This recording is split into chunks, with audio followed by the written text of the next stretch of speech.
preciosa, seja bem-vinda. Você pode achar estranho um pouco a minha voz hoje, ela está fanha, porque eu estive bastante gripada, mas graças a Deus já estou melhorando. Inclusive, eu coloquei lá no Instagram, se você não me acompanha, eu vou deixar aqui, passando aqui o Instagram na tela e também na descrição e no comentário. Lá no Instagram eu sempre posto meu dia a dia, minha rotina, fazendo meu devocional, minha leitura, meu exercício, ensinando vocês lá também no Instagram. Então me acompanha lá, tá? O minuto da semana agora vai ficar no final do vídeo. Então no final do vídeo tem um minutinho aí gravado da minha semana. Mas bora para o conteúdo que eu sei que é o que vocês querem. A forma que você cria o seu filho, que você ensina ele para a vida, que você o prepara para a vida, tem muita interferência na fase adulta dele e principalmente no relacionamento com a sua família que ele vai criar ali, né, com a sua esposa e com seus filhos. Quando eu era pequena, eu lembro exatamente assim que eu fui criada basicamente para sobreviver na vida. E isso, eu, lógico, passei por muitas dificuldades. Eu tive que sobreviver quando eu tinha 2 anos de idade, né? Quando o nosso pai nos deixou. Ele foi embora com a melhor amiga da minha mãe. Eu já tive que ser forte e sobreviver quando eu tinha em média ali 2 a 3 anos de idade, que foi quando o nosso pai nos deixou, né? Eu tinha uma doença nessa época grave, onde era preciso de muito cuidado, meu corpo era cheio de feridas. E ali minha mãe, ela teve que pedir na casa dos outros, pedir ajuda de comida, porque ela não podia trabalhar também na roça, por conta que ela tinha que cuidar de mim. E nosso pai, ele nos deixou da forma que eu estava ali 2 anos. Então, por mais que eu não lembre disso exatamente, mas o meu subconsciente, ele guarda emoções que a gente só vai entender quando está adulto. Então, eu já tive que ser forte ali daquele momento. Depois eu tive que sobreviver também quando a gente morava com nossas tias. Morar na casa de outra pessoa, mesmo que seja família, você sabe, para quem já morou, não é a mesma coisa, né? A gente às vezes passa por muita humilhação. Então eu vi minha mãe passando por humilhação, nós passamos por humilhação também. Depois eu tive que sobreviver quando saí, quando fui levada na minha mãe. Não por conta a vontade dela, mas porque eu quis também. Eu não tinha noção, não tinha conhecimento assim de como era importante eu viver perto da minha mãe naquela época e vim embora para Recife com a minha irmã.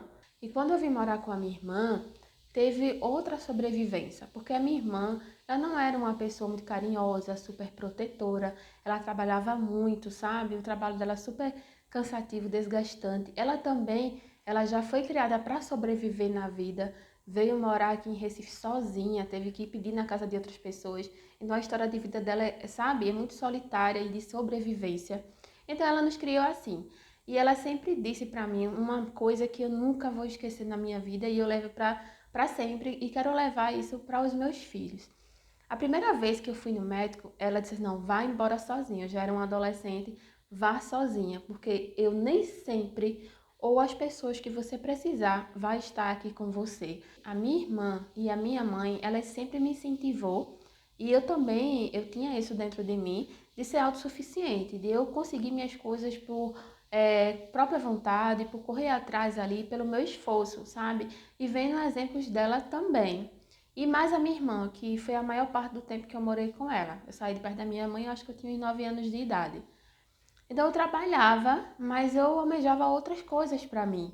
Pensando nisso, né? Pensando em ser uma pessoa autossuficiente. Então eu cresci dessa forma, para não depender de ninguém, ter meu próprio dinheiro, para que eu não ficasse presa a alguém e infeliz, porque eu vi a situação que a minha mãe passou, que dependia dos outros por não ter um trabalho, não ter conhecimento, não ter estudado. Eu vi também o que a minha irmã passava por sofrer carregando carroça, vendendo água mineral no sinal. Eu vi esses exemplos delas e eu não queria isso para mim. Eu queria também propor uma situação de vida melhor para elas. Eu estou contando aqui um pouco da minha história para vocês entenderem onde eu quero chegar com isso. Inclusive, se você estiver gostando, já se inscreva aqui no canal se você é nova, tá? Essa família é para sair da procrastinação, então se você tá aí procrastinando muito, esse é o canal certo para você. Se eu tivesse uma mãe super protetora, que não deixasse eu fazer nada, que tudo fosse fácil para mim, se eu tivesse uma irmã que sempre fizesse tudo para mim, que não me incentivasse a correr atrás das minhas coisas, que não me incentivasse a ser uma pessoa autossuficiente? Será que eu tinha essa coragem e força hoje para enfrentar a vida, né? Porque imagina, ela sempre falou para mim, você nunca vai ter as pessoas para toda a vida. Imagine que você esteja sozinha, como é que você vai sobreviver? Então, será que hoje, né, com a minha história de vida, eu saí de um relacionamento que não estava fazendo bem para mim, sem trabalho, sem nada, né? Será que eu tinha tido essa coragem se eu não tivesse força para ir em busca da minha autossuficiência, para ir em busca da minha condição financeira? Porque quando eu saí de um relacionamento desgastante, que não estava dando certo para mim, a pessoa foi embora e assim, eu estava desempregada. Como foi que eu tive essa coragem? Porque eu tinha autoconfiança em mim. Eu tinha autoconfiança, eu confiava em mim que eu conseguiria arrumar um emprego e eu conseguiria me autossustentar, que eu não precisava ficar naquele relacionamento porque eu dependia da pessoa. Eu tinha a força necessária. Se fosse preciso fazer faxina, eu faria. Preciso vender alguma coisa na rua, eu venderia. Na época, eu trabalhava com a minha irmã, final de semana, também fazia cabelo, fazia sobrancelha, me virava para eu conseguir meu dinheiro. E se eu tivesse sido criada numa bolha, sabe? Sem poder fazer nada, sem saber o que é trabalhar, sem saber o que é suar? Será que hoje eu poderia escolher realmente um homem que eu mereça e não um homem que eu tenha que estar com ele por conta das circunstâncias, porque eu dependo 100% dele? É por isso que eu sempre trago para vocês, sejam autossuficientes, tenham a sua própria renda, mesmo que seja pouquinho, sabe? R$ 30 por semana, R$ 20, mas tenha alguma renda. Pesquise, hoje tem infinita possibilidade de você ganhar dinheiro mesmo em casa, para você não ter que estar presa em um relacionamento que não te merece, que não te faz bem, que é tóxico para você, que abusa psicologicamente, fisicamente de você, porque você depende dessa pessoa. Às vezes, o seu companheiro é até uma pessoa boa, mas o que acontece? A mãe, por ter educado de uma forma muito protetora, acaba o prejudicando. Sabe? Aquela mãe que não deixa o filho colocar a comida no seu próprio prato, não incentiva, que não deixa ele fazer nada dentro de casa, que não quer que ele resolva nada dentro de casa, tudo paga para os outros, porque o bichinho, para não sofrer, para não fazer isso. E aí, quando esse homem ou essa mulher que é ensinada dentro de casa a não fazer nada por ter aquela super proteção, quando ela cresce, vai formar sua própria família, como é que ela reage dentro de casa? Aquele homem ou aquela mulher, como é que ela vai se comportar quando ela se casar, né? A mulher, geralmente, ela é criada, né? Desde a época de 1700 por aí, a década de 1700, a mulher era criada para ser esposa e ser dona de casa. Nas brincadeiras de criança, a gente já se habitua a isso. O homem não, ele brinca de carro, de trabalho, essas coisas.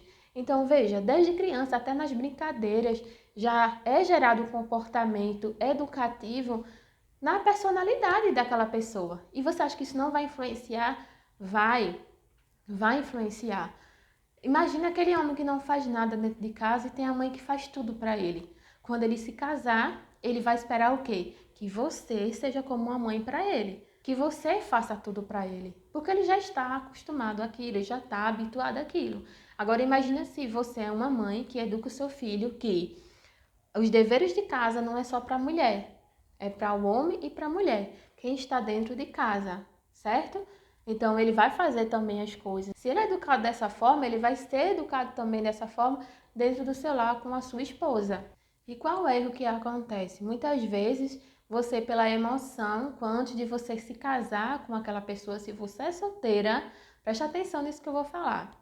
Deixa-se levar apenas pelo sentimento, pela emoção, pela beleza, pela conquista, porque no começo tem aquela grande conquista, onde a gente, tanto o homem quanto a mulher, só mostra nossas qualidades, as coisas que a gente sabe que vai chamar a atenção no nosso parceiro. É uma dança de conquista ali. A gente só vai conhecer mesmo o nosso parceiro quando vai casar. Isso que tá o erro, porque você não conhece, não pergunta as coisas que realmente deve perguntar antes de casar. Que é, como é você dentro de casa? Você faz as coisas? O que é que você acha do homem que faz as coisas em casa também? Quantas vezes você perguntou isso, né? Nenhuma. Você só vai ali pela conquista, porque ele é cheiroso, porque ele é lindo, porque ele é romântico, né? Porque ele sai com você. Mas no dia a dia, na prova mesmo ali, é totalmente diferente. E você precisa saber como é o comportamento dessa pessoa que você está conhecendo antes de você se casar. Imagina que você mentalize para você uma vida de princesa, onde tem aquele homem que faz massagem para você, que coloca café da manhã na cama, que te abraça, que diz que você tá linda, que a sua unha tá maravilhosa. E aí aquele homem na conquista, ele demonstra ser aquilo. E você na conversa com ele, você pergunta, quando a gente se casar, dentro de casa, você vai também auxiliar para fazer as coisas? Ele, não, isso aí é dever da mulher. E quando eu estiver doente? Não, isso aí a gente vai vendo o que é que faz. Sabe? Não é aquele homem que te passa segurança.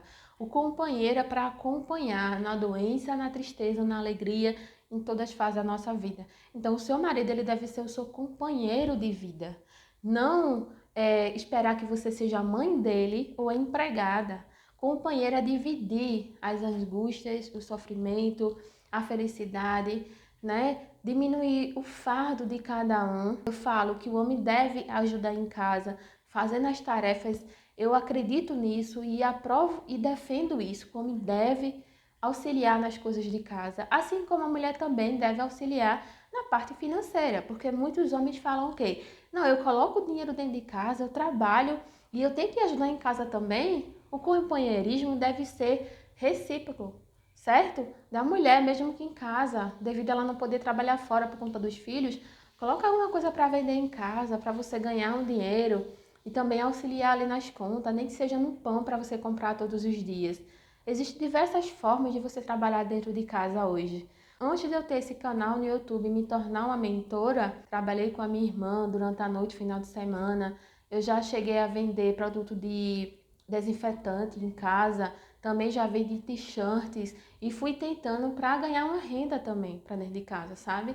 E procurando emprego ali tudinho, até que eu me encontrei nessa área hoje que eu amo. Agora, se você já está casada e você percebeu que no casamento seu marido se comportava dessa forma, daquele homem que pensa que só a mulher que deve fazer as coisas em casa, né? E você foi acostumando ele, realmente é muito difícil a gente mudar uma pessoa quando você fortalece mais ainda o comportamento dele, né? Se ele veio da casa da mãe dele, que a mãe dele colocava comida no prato para ele, e aí você continuou isso, hoje em dia vai ser muito difícil mudar isso. Porque ele vai dizer, oxê, como assim?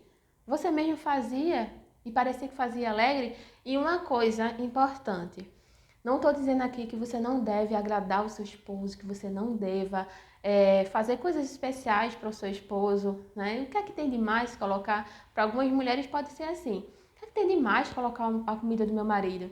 Tá tudo certo. O importante, eu quero te perguntar, quero que você se pergunte. Eu estou feliz fazendo isso? Eu me sinto à vontade fazendo tudo sozinha aqui ou me sinto sobrecarregada? Às vezes são coisas simples no dia a dia que se o seu esposo ajudar ou também não piorar a situação, a sobrecarga do seu dia a dia, já vai tirar um fardo de você também. Um exemplo, vocês dormem e quem fica por último na cama é seu esposo. Que tal ele poderia fazer? O que é que vai cansar um homem a forrar a cama, gente? Sério.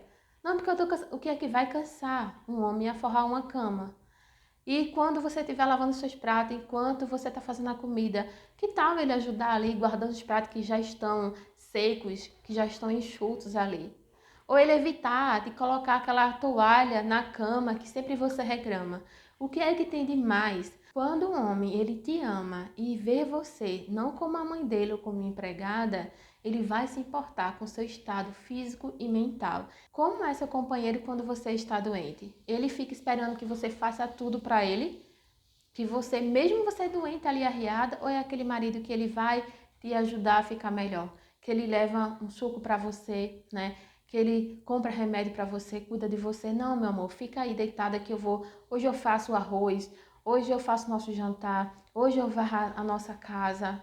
Companheirismo. Isso que é companheirismo. Quem é o seu marido quando você está doente? Imagina você ali com febre, na frente de um fogão, colocando a janta do marido num prato, porque ele não vai fazer isso para você. Sério, gente, isso não é companheirismo, isso não é relacionamento. Uma hora ou outra isso vai desabar. Esse castelo vai desabar em uma hora ou outra, não tem como.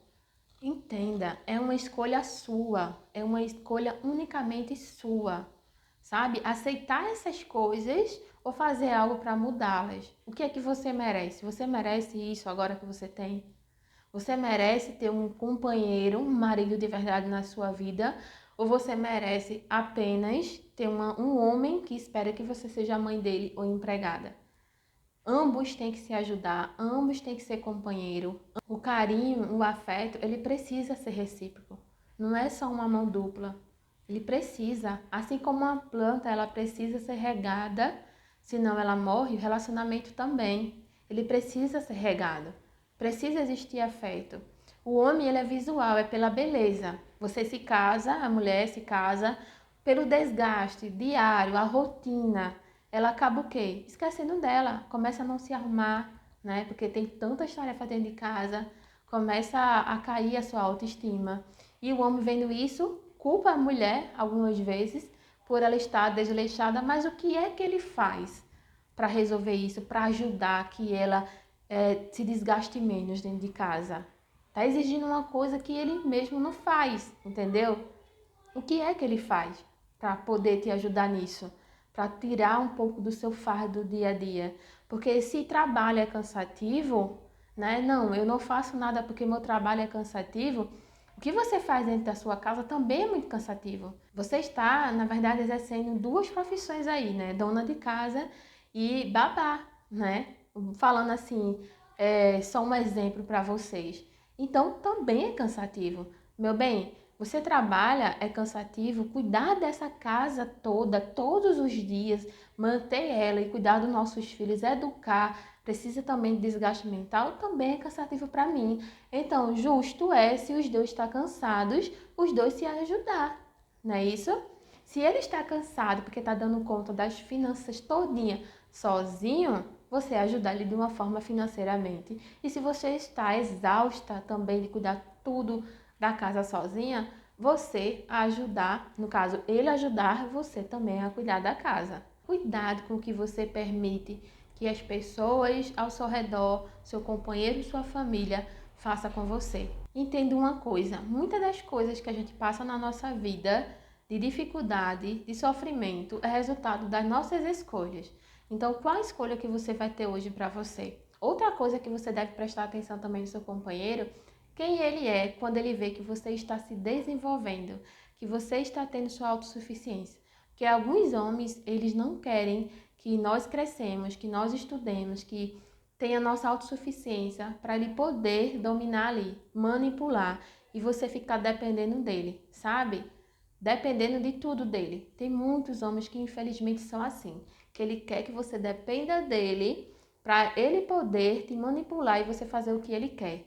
Então presta atenção, que companheiro é esse? Porque isso está totalmente errado. Isso que eu estou falando é sobre mentalidade. E dentro do desafio que vai acontecer dia 4 de março, RSA, Resgate Seu Autocuidado, eu falo como é a mentalidade das mulheres que procrastinam no seu dia a dia.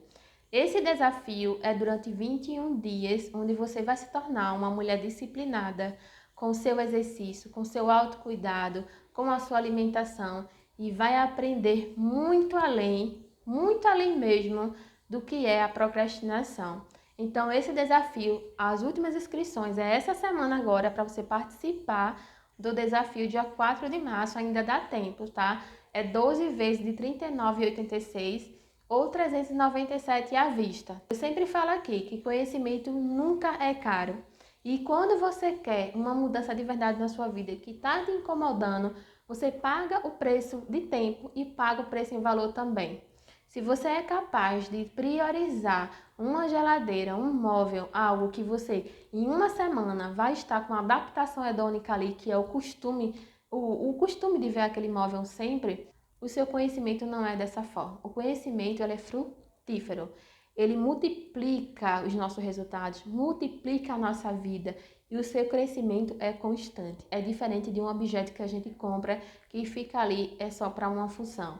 O seu crescimento é constante. Então, se você está cansada de procrastinar aí, Quer começar a se desenvolver? Comece pelo seu autocuidado, de você ser constante todos os dias, de fazer exercício, de melhorar a sua alimentação e resgatar o seu autocuidado e o seu alto valor, que é o que eu falei aqui para vocês hoje. Ó, gente, eu terminei de ler Êxodo, aí agora eu fui para Provérbios, porque tanta pessoa me fala de Provérbios. Eu disse, sabe no que mais? Eu vou começar a ler Provérbios, para ver, né? Porque muita pessoa lê Provérbios. E hoje é terça-feira, tô gravando para vocês, hoje cedo. E esse dia é o dia que eu fico com a minha tia. Então eu acordava de manhã e já ia correndo cuidar dela. Mas hoje eu acordei 30 minutos mais cedo, 5h30 da manhã, para poder fazer o devocional e fazer a minha leitura. E a minha leitura que eu tô fazendo agora é esse livro aqui, ó. Lá no Instagram eu compartilhei com quem me segue lá no Instagram, Hobbits, Dilts, Crenças. E eu já tô aqui, ó. Tô nessa página. Página 19. Então, eu já fiz a minha leitura hoje e agora eu vou começar a ler Provérbios. Li Provérbios 1 e amanhã irei continuar. Eu espero que vocês tenham gostado do vídeo. Compartilha para que mais mulheres sejam alertadas para essa situação. Muito obrigada por assistir até aqui. Beijos no coração, preciosa!